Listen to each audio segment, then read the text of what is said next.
Hi guys, so in this video I'll be taking you through one of the most lucrative features available on Bitscale, which is our formula column.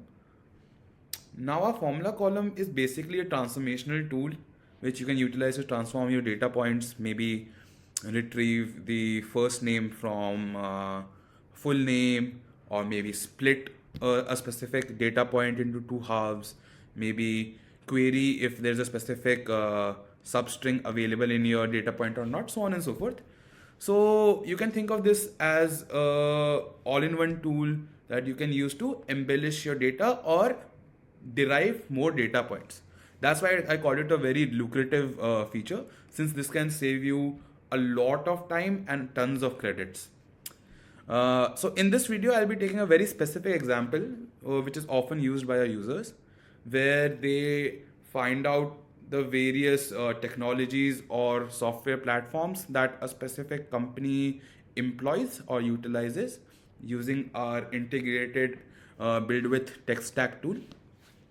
And once you have a list of all those technologies, then we can use a formula column to query whether they have or whether they use a specific technology or not.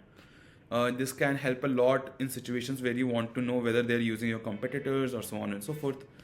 So in this case, I have already set up the input column, which is our own company, Bitscale, the build with a tech stack action. I won't be taking you through this in this video. There would be a separate video for this action available, so do check that out.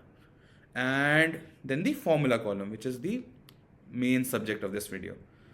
So this is how the formula column looks like. So you can rename the column, the type is formula, simple, straightforward. And then there's the text box right here where you can write in your formulas. So in this formula, what we are doing is we have created an instance of the text stack column right here. So this is the instance. Now, there are two ways in which you can create instances in the formula column. One, as you see here, this is majorly utilized when you want to perform some kind of transformation or any querying of sorts like we're doing here.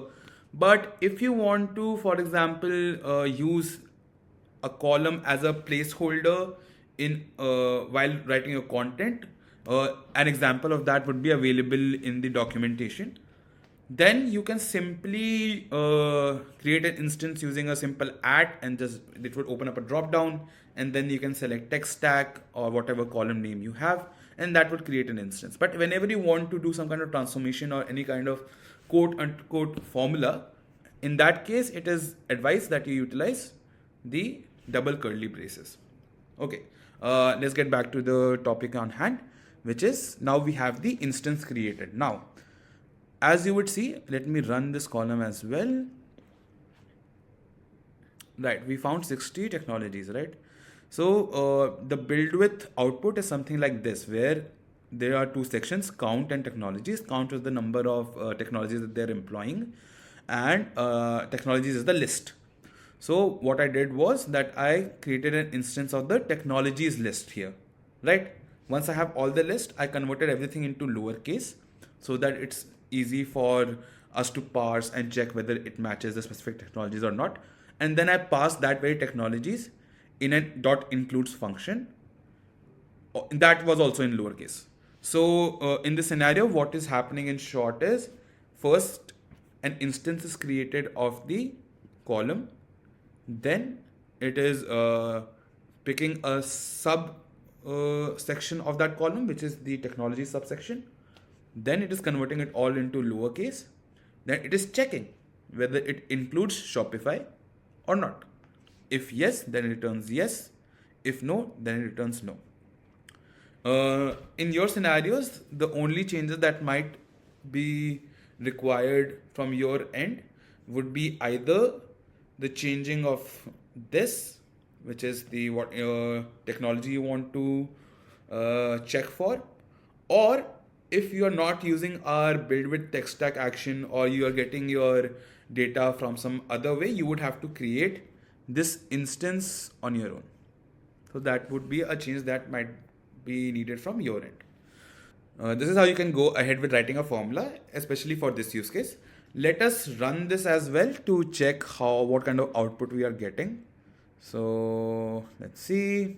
And yeah, we don't utilize Shopify, so we got an output as no. So this is it for this video. There will be tons of different videos available as well.